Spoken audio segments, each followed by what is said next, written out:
iniziare nuovamente una nuova sfida. Questa sfida è la sfida di portamento ed eleganza, ovviamente perché mettiamo alla prova tutte le nostre concorrenti, e questa volta le vedremo sfilare con i costumi di Jesolo-Venezia Beach, un'azienda leader nel settore della moda mare con oltre, pensate, 25 anni di esperienza. Jesolo è un brand nuovo che è nato nel 2018 per vestire le ragazze più giovani e sempre alla ricerca di un capo alla moda e di qualità, quindi dai colori vivaci e dai dettagli ricchi di pietruzze piuttosto che pizzi, merletti, insomma disegni raffinati. Successivamente le vedremo con la posa fotografica, vestiranno un abito elegante e indosseranno i gioielli di Leonardo Gioielli, la gioielleria e orologeria di Mestre, quindi dal 1989, un punto di riferimento per tutti i veneziani, sempre pronti a consigliarvi il gioiello più adatto ad ogni esigenza. Assieme ai gioielli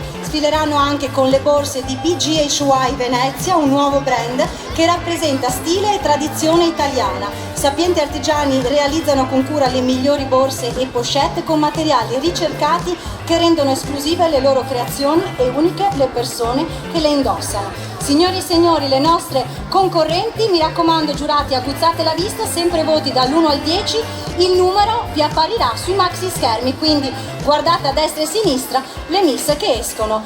Ci vediamo tra pochissimo, in bocca al lupo!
hanno davvero fatto vivere l'emozione di una passerella di moda con i bikini di Jesolo Beachwear, i gioielli di Leonardo Gioielli e le creazioni in pitone, le pochette di BGHY Venezia.